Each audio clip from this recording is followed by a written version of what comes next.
오직 주의 사랑에 매여 내 영 기뻐 노래합니다. 이 소망의 언덕 기쁨의 땅에서 주께 사랑드립니다. 오직 주의 임재 안에 갇혀 내 영 기뻐 찬양합니다. 이 소망의 언덕 거룩한 땅에서 주께 경배드립니다. 주께서 주신 모든 은혜 나는 말할 수 없네. 내 영혼 즐거이 주 따르렵니다. 주께 내 삶 드립니다. 오른손 들고 주께서 모든 감사, 주께서 주신 모든 감사 나는 말할 수 없네. 내 영혼 즐거이 주 따르렵니다. 주께 내 삶 드립니다. 주께서 주신 모든 감사 나는 말할 수 없네.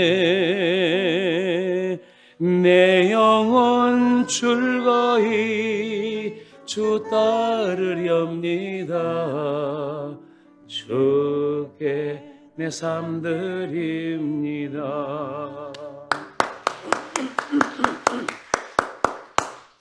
따라합시다. 신령한 복. 신령한 복이라는 제목으로 하나님의 말씀을 증거하고자 합니다. 제가 미국에서 목회할 때 일입니다.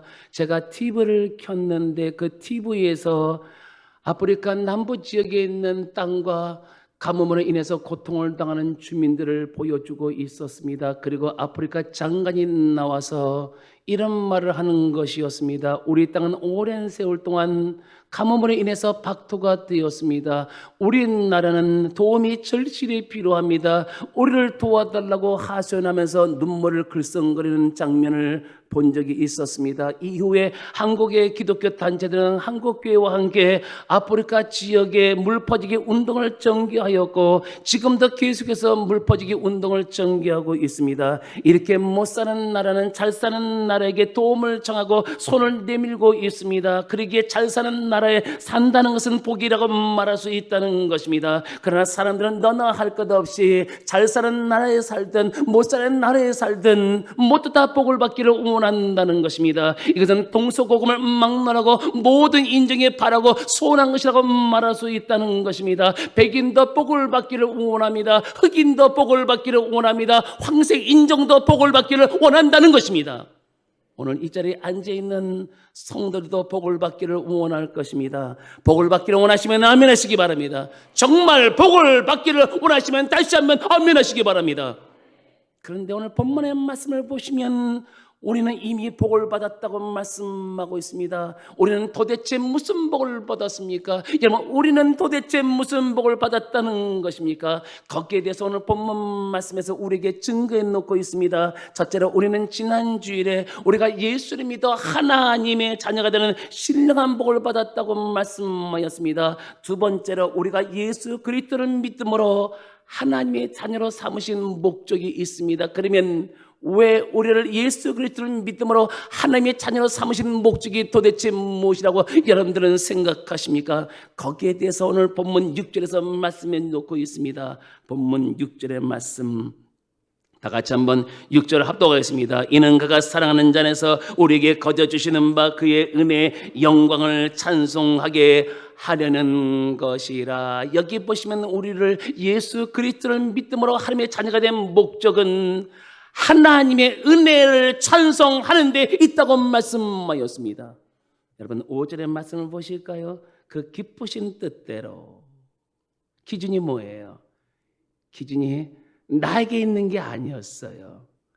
그분의 기쁘신 뜻대로입니다. 여러분 생각해 보실래요? 여러분 이 컵이 있지 않습니까? 이 컵은 누가 선택하는 겁니까? 컵이 선택하는 겁니까? 아니면 주인이 선택하는 것입니까? 주인이 선택하는 거예요. 지금 이런 맥락에서 이 말씀을 어프리치할 필요가 있다는 거지요. 자, 그의 기쁘신 뜻대로 우리를 예정하사 78억의 인구 가운데서 하나님은 우리를 고르고 뽑으셔서 우리를 선택하시고 예정하사 예수 그리스도로 말미암아 예수를 믿음으로 말미암아 자기의 아들들이 되게 하셨으니 예수를 믿음으로 하나님의 자녀로 만들었다. 목적이 뭐예요? 자녀를 만드는 목적이 뭐예요? 우리는 이렇게 얘기할 겁니다. 여러분 구원받기 위해서 예수를 믿었다고 우리는 말할 겁니다. 맞습니다. 틀린 말은 아닙니다. 구원받기 위해서 예수를 믿었지만은 또다시 중요한 말씀이 여기서 살아 숨쉬고 있습니다. 뭔지 아십니까? 6절 이는 그가 사랑하는 자 안에서 우리에게 거저 주시는 바 그의 은혜의 영광을 찬송하게 하려는 것이라. 여러분 제 손에 들고 있는 물건이 뭔지 아십니까? 뭐지요? 컵이에요. 이 안에 뭐가 들었지요? 물. 근데 이 컵이 존재하는 목적이 뭡니까? 존재하는 목적이 뭐예요? 이 세상의 모든 것은 여러분 존재하는 목적이 있습니다. 컵이 존재하는 목적은 주인에게 사용받기 위해서 존재하는 겁니다. 그러면 왜 우리가 예수 그리스도를 믿어 하나님의 자녀가 된 목적이 뭐냐는 거예요. 목적은 오늘 본문의 말씀처럼 여러분 하나님의 은혜를 찬송하는 데 있다고 말씀하였습니다. 여기서 찬송이라는 말은 이런 두 가지 의미를 가지고 있는데 첫 번째는 좁은 의미에서 하나님을 찬송하는 것이고 두 번째는 넓은 의미에서 하나님께 예배하라는 것입니다. 자, 첫째로 좁은 의미에서 문자 그대로 하나님을 찬송하라는 것입니다. 자, 본문 6절 중반절의 말씀을 보세요. 그의 은혜의 영광을 찬송하게 하려는 것이라. 여러분 하나님께서 우리를 예수 그리스도를 믿음으로 하나님의 자녀가 되게 하신 목적은 여러분 하나님께 여러분 찬양으로 영광 드리는 데 있다는 것입니다. 그렇기 때문에 우리 성도들은 구원의 은혜를 받은 자로서 여러분 하나님의 은혜를 감수하면서 하나님께 찬양 드릴 수 있어야 되는 것입니다. 하나님은 예수를 믿는 성도들이 하나님을 향해서 찬송할 때 가장 기뻐하시고 가장 좋아하시는 것입니다. 그래서 여러분 성경 시편의 말씀을 펴보시면 다윗을 비롯하여 거기에 나오는 수많은 신앙의 위인들은 말씀 구절구절마다 여호와를 찬양하고 있습니다. 여호와의 위대하심을 찬양할지어다. 여호와의 구원하심을 찬양할지어다. 하나님의 은혜를 찬송할지어다. 그의 백성에게 힘과 능력을 주신 하나님께 찬양할지어다. 날마다 우리 짐을 지으신 하나님을 찬양할지어다. 너희 만민들아 우리 하나님을 송축하며 그의 찬송 소리를 들리게 할지어다고 말씀하였습니다. 이 말씀이 무슨 말입니까? 하나님을 찬양할 때 큰 소리 나는 목소리로 찬양할 것을 우리에게 말씀해 놓고 있습니다. 이것이 하나님께서 인간을 지으시는 목적이기도 한 것입니다. 하나님은 거기에 대해서 말씀했습니다. 성경 이사야서 43장 21절에 말씀하기를 이 백성은 내가 나를 위해서 지었나니 나의 찬송을 부르게 하림이라고 말씀하였던 것입니다. 여러분 뭐라고 말씀했습니까? 이 백성은 내가 나를 위해서 지었나니 나의 찬송을 부르게 하려 함이라. 사랑하는 성도 여러분, 그렇다면 여러분들은 여러분의 생활 속에 찬송이 있습니까? 1번 있다, 2번 없다, 3번 트로트다. 1번, 2번, 3번. 그러면 주로 어느 때 찬송하십니까?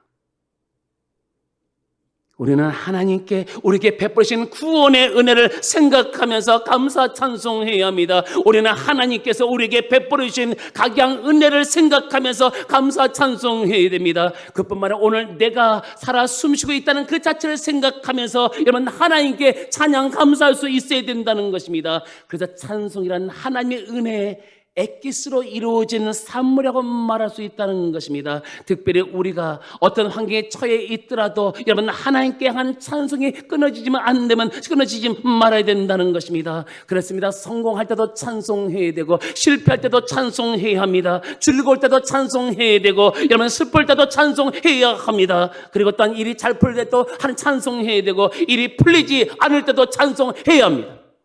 왜냐하면 하나님의 자녀들은 감사할 수밖에 없는 환경과 여건 속에도 감사하고 찬양할 수밖에 없는 자들이기 때문에 그렇다는 것입니다.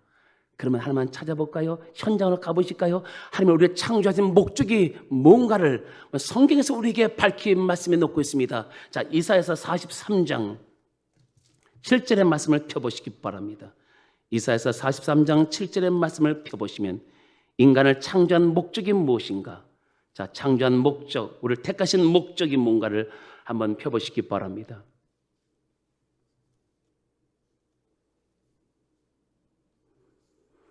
(7절) 다 같이 합독합니다. 내 이름으로 불려지는 모든 자고 내가 내 영광을 위하여 창조한 자를 오게 하라. 그를 내가 지었고 그를 내가 만들었느니라.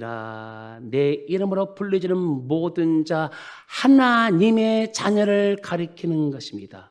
이 모든 자 곧 내가 내 영광을 위하여 창조한 자를 오게 하라. 이 말이 무슨 말입니까? 하나님의 영광을 빛내기 위해서 창조한 자를 내게 오라고 말씀하였습니다. 우리 인간을 만드신 목적이 뭐예요? 하나님의 영광을 위해서, 하나님의 영광을 빛내기 위해서 우리를 만드셨다는 겁니다. 혹시라도 갈라디아서 5장 26절의 말씀처럼 헛된 영광을 구하여 서로 노엽게 하거나 일단 투기하고 있지는 않습니까? 여러분, 헛된 영광이란 무슨 말입니까? 허황된 것, 부질없는 것, 실속 없는 게 허황된 겁니다. 영어로 말하면 empty입니다. 아무것도 없다는 겁니다. empty임에도 불구하고 우리는 empty를 추구하고 있습니다. empty를 구하고 있다는 거죠. 헛된 영광은 여러분 하나님의 영광만 가릴 뿐인 것입니다. 실속 없는 헛된 영광, 영광에서 서로 싸우거나 서로 시기하지 말라. 여러분, 헛된 영광을 죽이면 싸우거나 시기하지 않습니다. 하나님의 영광만 드러날 수 있습니다. 어떻게 하지만 하나님의 영광이 빛낼 수 있는 겁니까? 한번 보실까요? 어떻게 하면 하나님의 영광을 빛낼 수 있는가? 한 장 넘기시면 43장 21절에 좀 더 구체적으로 하나님의 영광을 빛낼 수 있는 진리가 숨겨져 있습니다. 자, 21절 말씀을 보시기 바랍니다. 21절 합독합니다. 이 백성은 내가 나를 위하여 지었나니 나를 찬송하게 하려 함이니라. 여기 보시면 인간을 창조하신 목적이 뭐예요? 이 백성은 내가 나를 위하여 지었나니. 우리 주인은 누구지요? 우리 주인은 누구예요? 하나님입니까? 납니까? 어떤 그 무엇과 그 누구입니까? 물어보라 이건가요? 내 주인은 1번 하나님이다, 2번 나다, 3번 그 무엇과 그 누구다. 1, 2, 3. 정말 하나님이 나의 주인이십니까? 근데 왜 내 마음대로 살아요? 왜 내 뜻대로 사는 거예요? 내가 하고 싶으면 하고 말고 싶으면 마는 거예요. 내가 예배 드리고 싶으면 드리고 말만 많은 거예요. 자, 서두에 얘기했잖아요. 이 컵은 누구를 위해서 존재하는 거예요? 누구를 위해서요? 주인을 위해서. 주인을 위해서 존재하는 거예요. 우리는 누구에서 존재하는 겁니까? 여러분, 예수를 처음 믿은 사람 아니면 믿음이 없는 사람은 이 말씀에 대해서 부담을 느낄 수 있어요. 그럼 어떻게 하라는 거는가? 이 말씀은 굉장히 헤비한 거예요. 무거운 거예요. 이것은 거듭나고 신앙이 성장하고 성숙한 자만이 이 말씀을 받아들일 수 있는 메시지예요. 그러나 여러분, 지금은 고인이 됐지만 송지효 씨 아십니까? 송지효 씨. 우리 맞은편에 살았던 사람입니다. 우리가 살던 것은 아까시골, 송지효 사는 곳은 똥골. 우리가 조금 수준 있는 동네에 살았어. 아까시골, 그 친구는 똥골. 아침마다 그 산꼭대기에서 내려오는 그 모습을 제가 봤습니다. 그리고 버스를 타고 가는 모습도 봤습니다. 어떨 때는 택시를 타고 가는 모습도 봤습니다. 근데 여러분, 그가 예수를 믿으러 교회에 나갔대요. 나갔는데 첫 번째 설교가 뭔지 아십니까? 11조를 드려야지만 복을 받는다. 그럼 처음에 교회 나온 사람이 물질에 대한 설교를 들으면 시험 들어야 안 들어요? 여러분, 시험을 들어야 돼. 시험이 들어야지 축복을 받아. 시험은 도전이에요. 그 사람은 교회에 나오자마자 그 다음 주부터 11조를 했대. 저하고 1시간 이상 통화한 적이 있었어요. 제가 그분을 모시려고 간증 집회하려고 여러분 그분과 통화하다가 그분이 자기가 축복받은 그 간증을 저한테 얘기하는 것이었습니다. 목사님, 저는요 교회 나가자마자 온전하게 11조 하는 사람입니다. 그때는 시험이 뭔지도 모르고 11조 드리면 축복을 받는다고 저는 드렸거든요. 근데 정말 저는 축복을 너무 많이 받아서 저 올림픽 개최했던 그 장소에 올림픽 아파트를 주시고 저에게 많은 물질을 주시고 제가 스타가 될 수 있도록 하나님 축복하셨습니다. 어떠십니까? 여전히 이 메시지에 대해서 여러분 무겁습니까? 성경은 말씀하고 있는 거예요. 내 백성이 지식이 없어서 망한대요. 다시 말하면 진리가 없어서 망하는 거예요. 지금 뭐라고 말씀합니까? 인간을 창조한 목적이에요. 그 목적 앞에 내가 내 마음대로 살 수 있는 게 아니에요. 내가 내 뜻대로 사는 것도 아니에요. 주인이 있어요. 그분이 우리의 하나님이세요. 아직도 이 메시지가 무겁습니까? 그럼 여러분은 여전히 지금도 하나님의 사람, 인사이드 안에 들어오지 못한 사람이에요. 아직까지 여전히 아웃사이드에서 그냥 교회 뜰만 밟고 왔다 갔다 하는 성도일 수 있습니다. 근데 이 말씀을 부담 없이 듣는 사람들은 나를 창조한 목적이 하나님을 찬송케 함이었구나. 내 주인이 따로 있구나. 내가 내 주인이 난 줄 알았더니 내가 내 주인이 아니구나. 하나님이 내 주인이구나. 보세요. 이 백성은 내가 나를 위해서 지었나니 나를 찬송하게 하려 함이라. 할렐루야. 여러분, 제가 오랜 세월 동안 목회를 하면서 간혹 가다가 힘들거나 마음이 불편할 때가 있습니다. 마음이 편안치 못하다는 겁니다. 여러분도 그럴 때가 있지 않습니까? 힘들거나 마음이 불편할 때가 있지 않습니까? 여러분들은 힘들거나 마음이 불편할 때 뭘 하십니까? 여러분, 힘들거나 마음이 불편할 때 그 이후에 어떤 액션을 취하냐는 거예요. 만약에 내가 내 마음을 그대로 내버려 둔다면 더 나쁜 쪽으로 흘러갈 수밖에 없습니다. 내가 힘들고 그다음에 내 마음이 불편하면 브레이크를 걸어야 돼요. 무슨 브레이크입니까? 따라합시다. 신앙의 브레이크를 걸어야 된다. 저는 힘들거나 마음이 불편할 때 찬송과 함께 기도를 합니다. 제가 힘들 때마다 마음이 불편할 때마다 부르는 찬송 18번지가 있습니다. 괴로울 때 주님의 얼굴 보라. 평화의 주님 바라보아라. 세상에서 시달린 친구들아, 위로의 주님 바라보아라. 눈을 들어 주를 보라. 내 모든 염려 주께 맡겨라. 슬플 때에 주님의 얼굴 보라.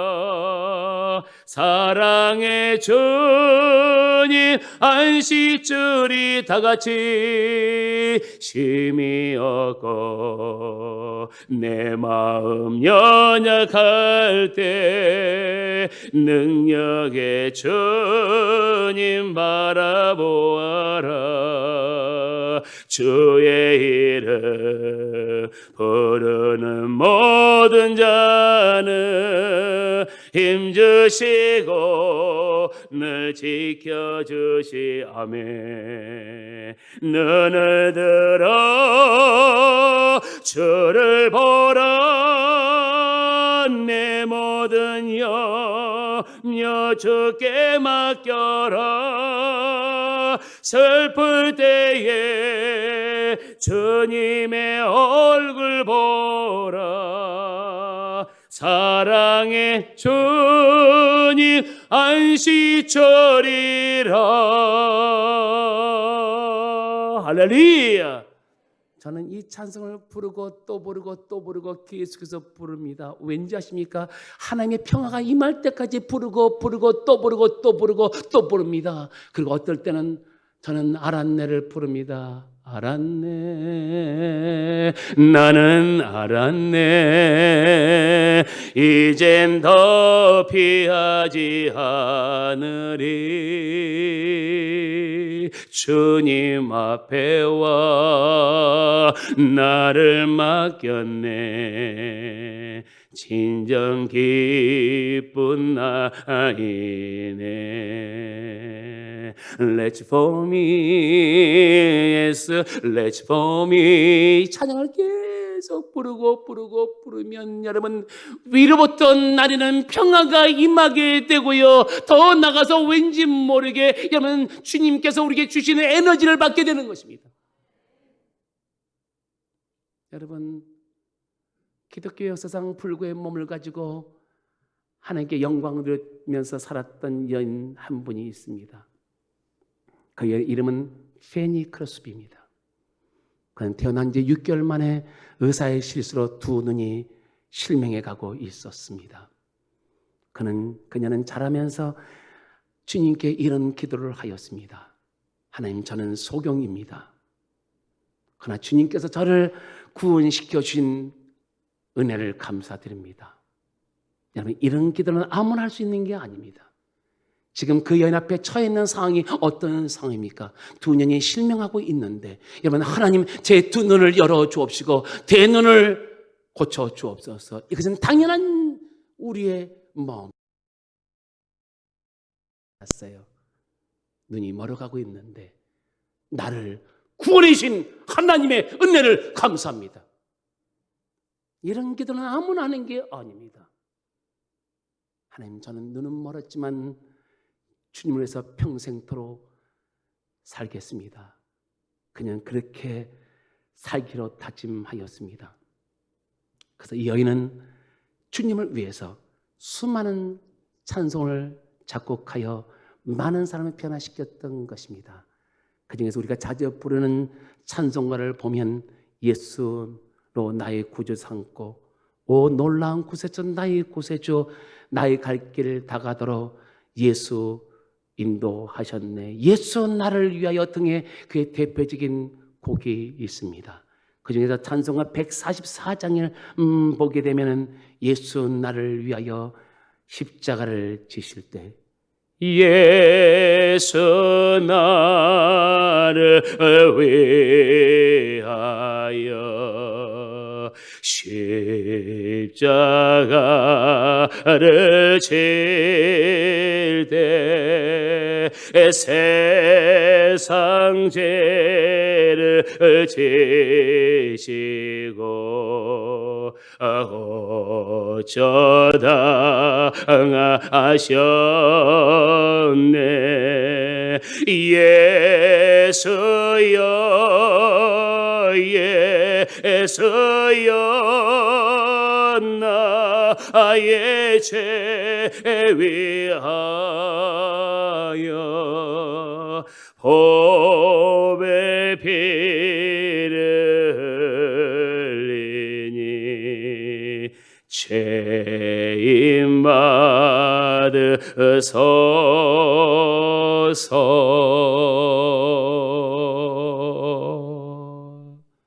그녀는 붉은 몸으로써 2000여 곡의 찬송과 가사를 지어 하나님께 영광을 돌렸습니다. 그리고 그녀 스스로 평생토록 하나님을 찬양하는 삶을 살다가 죽음을 맞이했던 것입니다.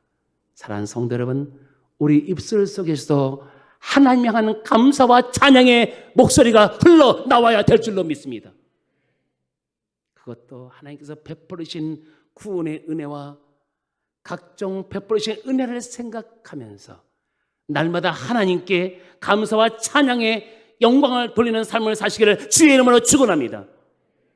두 번째로 찬양이란 넓은 의미로 하나님께 예배를 드리라는 것입니다. 본문 6절의 말씀 보시기 바랍니다.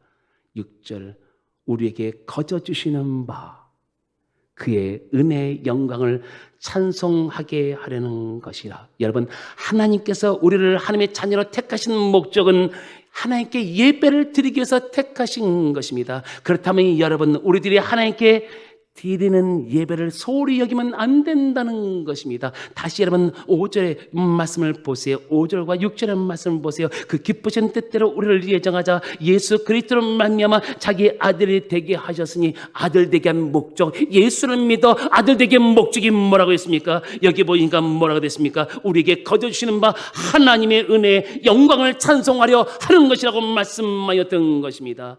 그래서 우리는 예배를 소홀히 여기면 안 되는 것입니다. 여러분, 예배는 우리 성도들이 하나님께 드리는 행위 중에서 최고의 행위이며 영광스러운 일인 것입니다. 그렇기 때문에 우리 성도들은 하나님께 예배드리는 일을 최고로 중요시 여겨야 하는 것입니다. 왜냐하면 하나님은 예배를 통해서 영광을 받으시고 예배를 통하여 은혜와 꿈과 믿음과 치유와 축복을 내려주시기 때문에 그런 것입니다. 다시 말해서 예배는 우리 성도들이 하나님께 영광을 돌리는 동시에 영광을 돌리는 통로이면서 아울러 우리 성도들이 하나님의 은혜와 믿음과 꿈과 치유와 축복을 받는 통로인 것입니다. 여러분, 전기 케이블이 선을 통하여 전기가 흐르는 것처럼 예배도 예배라는 통로를 통해서 하나님께 영광을 돌리기도 하고 하나님의 은혜와 믿음과 꿈과 치유와 축복을 받기도 한 것입니다. 그 내용이 솔로몬을 통해서 우리에게 증거해 놓고 있습니다. 여러분, 열왕기상 3장의 말씀을 보시면 다윗 아들 솔로몬이 하나님께 1000번제를 드린 장면이 나오고 있습니다. 솔로몬은 왕에 오르자마자 그는 기본 산당에 찾아가서 제사 즉 하나님께 예배를 드렸습니다. 그것도 매일같이 1000번제를 드렸습니다. 그러자 하나님께서 솔로몬이 드린 예배를 보셨습니다. 감동을 받으셨습니다. 기뻐하셨습니다. 그것을 어떻게 할 수 있냐고요? 찾아볼까요? 현장으로 가봅시다. 열왕기상 3장 4절부터 5절의 말씀을 펴보시기 바랍니다. 열왕기상 3장 4절부터 5절의 말씀, 4절부터 5절 다 같이 합독합니다. 이에 왕이 제사로 기본으로 가니 거기는 산당이 큼이라 솔로몬이 그 제단에 1000번제를 드렸더니 기본에서 밤에 여호와께서 솔로몬의 꿈에 나타나시니라. 하나님이 이르시되 내가 내게 무엇을 줄고 너는 구하라. 4절 이에 왕의 제사로 기본으로 가니 거기는 상당히 큼이라. 이곳은 여러분 솔로몬이 항상 늘 하나님께 예배드렸던 장소입니다. 솔로몬이 그 제단에서 1,000번제를 드렸다. 1,000번제를 카운트하면 3년 가까이 하나님께 예배를 드렸다는 거지요. 얼마나 하나님의 베푸신 은혜가 감사했으면, 얼마나 자기한테 베푸신 하나님의 사랑이 얼마나 감사했으면 도저히 견딜 수가 없어서 기본 산당에 가서 1,000번제를 드렸습니다. 여러분 1,000번제 제사를 드렸다는 것은 2,000마리의 소를 잡아서 태워 드렸다는 것입니다. 이게 쉬운 일이에요? 쉬운 일이 아닙니다. 은혜의 강도가 1,000마리 소는 중요하지 않았습니다. 왜냐하면 은혜의 무게가 소보다 강했거든요. 물질보다 강했거든요. 권력보다 강했거든요. 명예보다 강했거든요.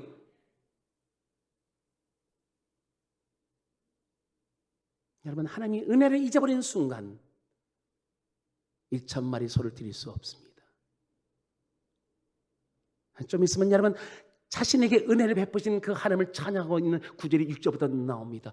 여러분 그 은혜가 너무나 강력한 나머지 그는 1,000마리 소를 잡아서 태워서 하나님께 드렸습니다. 여러분 생각해 보실래요? 하나님 얼마나 감동을 받았겠습니까?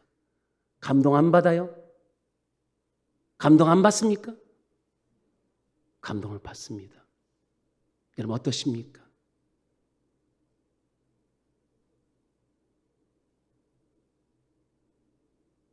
저희 사모가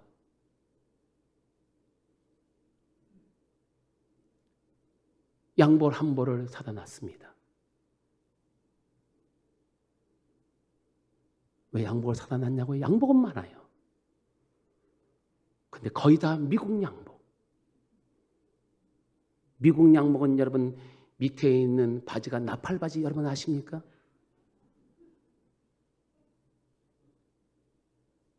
우리 사람이 저를 봤을 때 너무나 불쌍해 본 거예요.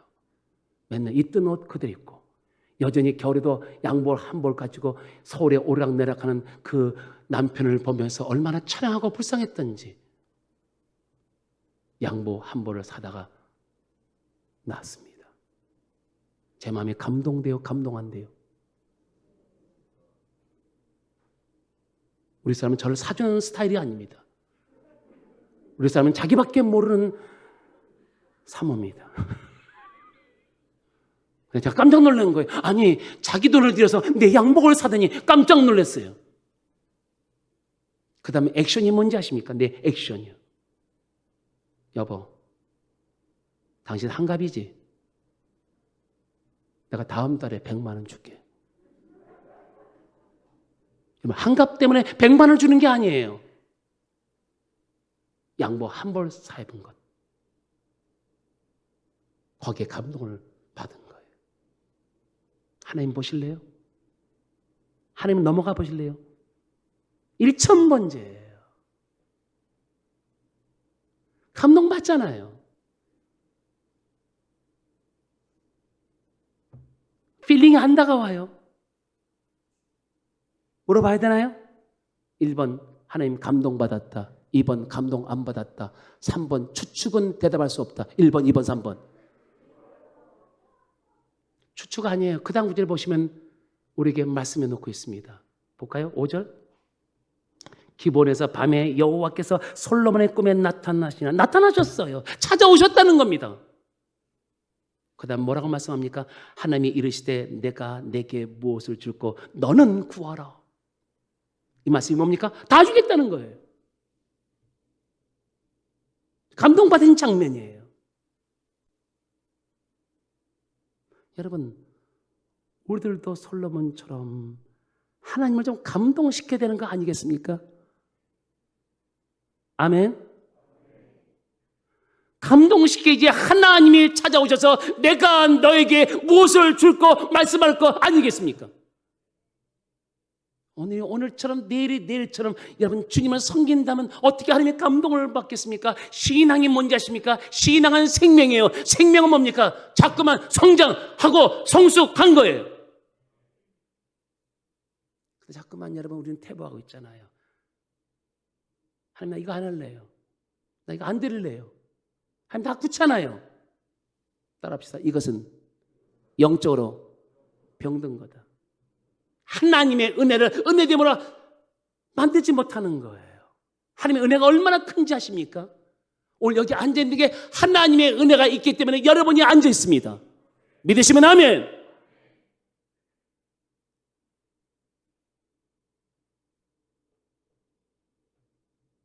자, 솔로몬이 무엇을 구하는 장면을 보세요. 한 주시겠다고 하니까 지금 솔로몬의 가장 중요한 퍼스트가 뭔가를 우리에게 보여주고 있습니다. 자, 9절, 10절, 11, 12절까지 합독합니다. 누가 주의 이 많은 백성을 재판할 수 있사오리까? 듣는 마음을 종에게 주사 주의 백성을 재판하여 선악을 분별하게 하옵소서. 솔로몬이 이것을 구하며 그 말씀이 주의 마음에 듣는지라. 이에 하나님이 그에게 이르시되 내가 이것을 구하도다. 자기를 위하여 장수하기를 구하지 아니하며 부도 구하지 아니하며 자기 원수의 생명을 말하기도 구하지 아니하고 오직 송사를 듣고 분별하는 지혜를 구하였으니 내가 내 말대로 내게 지혜롭고 총명한 마음을 주느니 내 앞에도 너와 같은 자가 없었거니와 내 뒤에도 너와 같은 자가 일어남이 없으리로다. 할렐루야.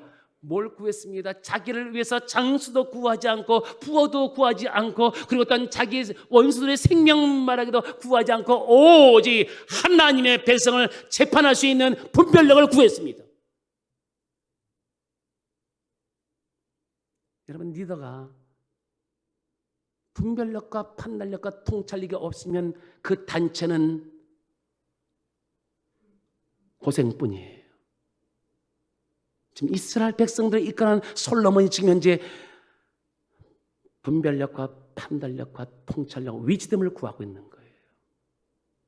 하나님 주셨습니까? 안 주셨습니까? 주셨어요? 안 주셨어요? 여러분 세계에서 그 누구도 견딜 수 없는 세계 최대 지혜를 주셨습니다. 뭐라고 말씀했습니까?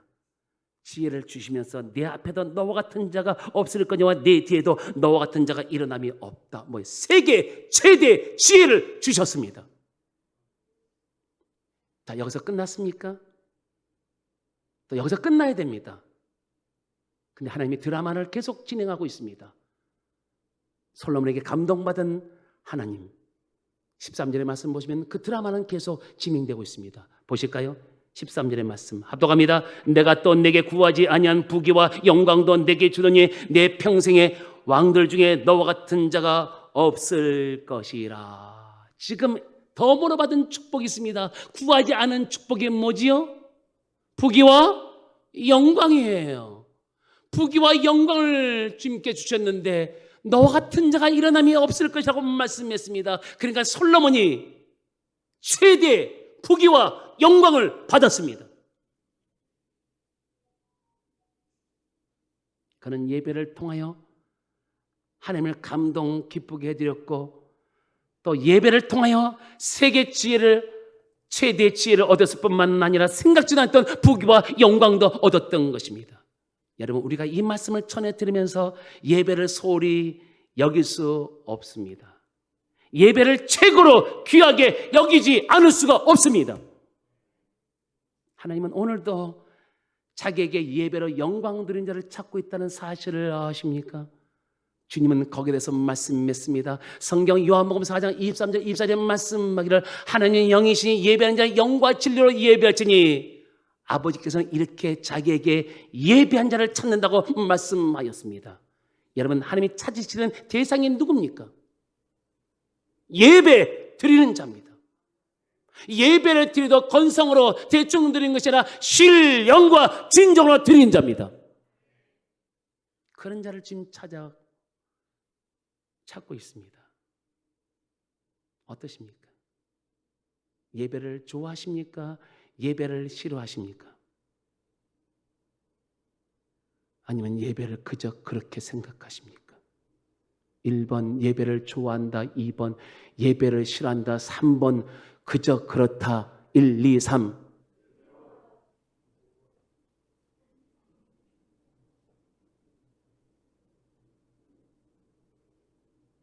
1번, 2번, 3번이 틀릴 수 있어요. 자기 고백을 하면 되는 거니까요. 예배를 좋아하는 사람도 있습니다. 아니면 믿음이 떨어지면 예배는 싫어지고 귀찮아지고 도리어 말씀을 들어도 진부하고 그 말씀이 귀에 들려오지 않는 거예요. 뭐예요? 병든 거예요. 근데 예배를 그저 그렇게 생각하는 사람도 동일하게 구원을 받았는지 10원을 받았는지 모르겠습니다. 아브라함, 솔로몬 보세요. 솔로몬을 보면서 나의 신앙을 한번 체크할 필요가 있지 않습니까? 나도 솔로몬처럼 하나님께 예배를 감동하는 예배를 드려야 되겠다. 아멘. 그러면 주님께서 찾아오신다니까요. 그럼 내가 너에게 무엇을 주기를 원하느냐? 솔로몬은 자기가 구하는 것 외에 덤으로 애들어 부귀와 영광까지 받았습니다. 어떤 사람이 D.L. 무디 선생님을 찾아왔습니다. 그리고 이런 말을 하는 것이었습니다. 선생님, 구원은 예수를 믿음으로 받지 교회를 나감으로 받는 것 아니지 않습니까? 네, 그렇습니다. 맞습니다. 그렇다면 교회에 나갈 필요가 없지 않습니까? 라고 물어보는 것이었습니다. 이 사람은 어떤 사람이냐? 무교주의자. 여러분, 오늘 우리 주변에 무교주의자가 얼마나 많은지 아십니까? 교회 가면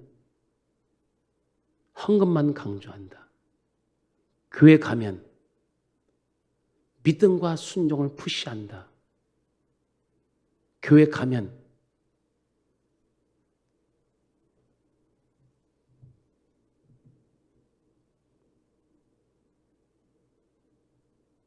힘들게 하는 사람이 있다.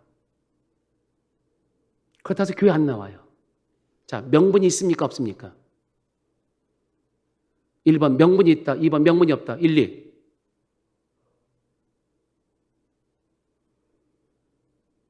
여러분, 성경을 잘 보셔야 돼요. 예수님 당시에 가장 썩은 집단이 제사장이었습니다. 제사장, 썩은 집단. 하나님이 이용해서 이스라엘 백성들을 돈을 갈취하고 폭리를 취했던 제사장. 자, 우리가 보기엔 나쁜 사람이에요. 돈 받기 못하는 제사장 주의 종입니다. 근데 여러분, 성경을 연구해 보세요. 하나님이 그들을 위해서 야단을 친 적이 있습니까? 예수님이 그들을 위해서 야단 친 적이 없어요. 이해가 되십니까? 성경을 보셔야 돼요. 다른 사람은 다 야단을 치고 잘못을 지적했지만 제사장만큼은 건드지를 못했습니다. 예수 믿어요. 이유가 뭔지 아십니까? 하나님이 세우신 직분이에요. 못 건드리는 거예요. 뻔히 보고 있었어요. 잘못된 것을 알고 있었어요. 야단을 치기보다는 이렇게 말씀하시죠. 내 집은 만민이 기도하는 집이다. 이게 나오는 게 아니에요. 세상을 야단쳐야 됩니다. 질책해야 됩니다. 너 잘못됐어. 돈 벌게 몰라. 근데 주님은 그렇지 얘기하지 않았습니다. 야단치지 않았습니다. 그냥 내 집은 만민이 기도하는 집이라. 제가 지금 이 설교를 왜 하는지 모르겠습니다. 이 설교하다가 이게 지금 제 메시지 안에 들어왔습니다. 어떠십니까? 그래도 무교주의자들처럼 따라가실 것입니까? 교회는 필요 없다. 지금 여기 나오는 사람은 예수를 믿음으로 구원받지 교회를 왜 나갑니까? 이런 얘기거든요. 그 말들은 무디 선생님은 화로 안에서 타고 있는 조개탄 하나를 밖으로 끄집어내었습니다.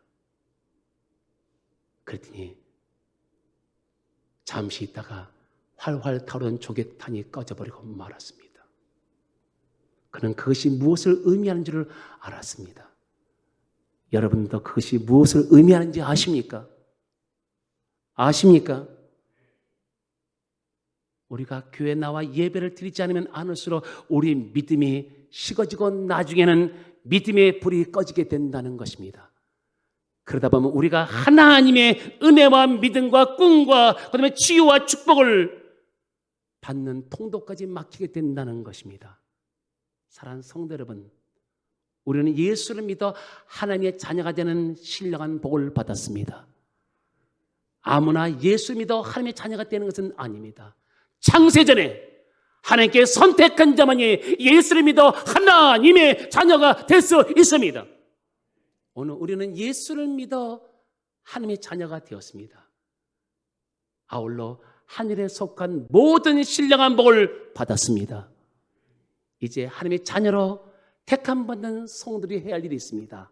다시 말해서 우리가 하나님께 택함 받은 목적이 있다는 것입니다. 첫째로 찬양을 드리기 위함입니다. 두 번째로 예배를 드리기 위함입니다. 우리들은 하나님께서 택하신 목적대로 살아야 될 줄로 주의 이름으로 축원합니다. 이는 하나님의 사랑 안에서 우리에게 거저주시는 바 하나님의 은혜의 영광을 찬양하려는 것이라. 이 말씀이 우리 심장이 멈추는 그날까지, 우리 심장이 살아 숨쉴 때까지 이 말씀이 여러분들에게 있기를 주의 이름으로 축원합니다.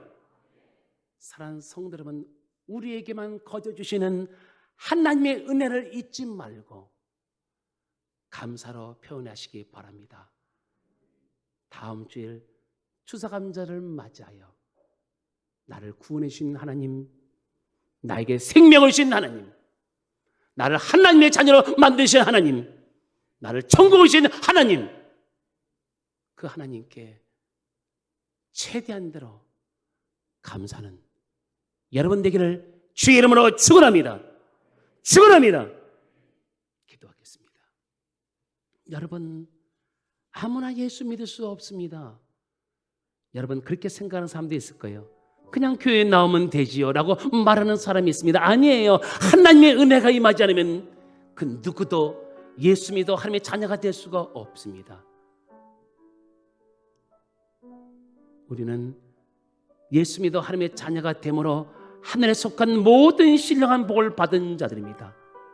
그런데 여러분, 우리가 하나님께 택하심 받은 목적이 뭔지 아십니까? 하나님께 예배드리기 위하여, 하나님께 찬양하기 위하여 여러분 택하심 받았다는 것을 여러분 아십니까? 택하심 받은 목적대로 우리는 살아갈 수 있어야 됩니다. 하나님께서 우리에게 거주신 하나님의 은혜를 잊지 말고 하나님 감사하겠습니다. 감사하는 마음이 우리에게 넘치도록 역사하여 주시옵소서. 다 같이 주여 삼삼에 기도합니다. 주여, 주여.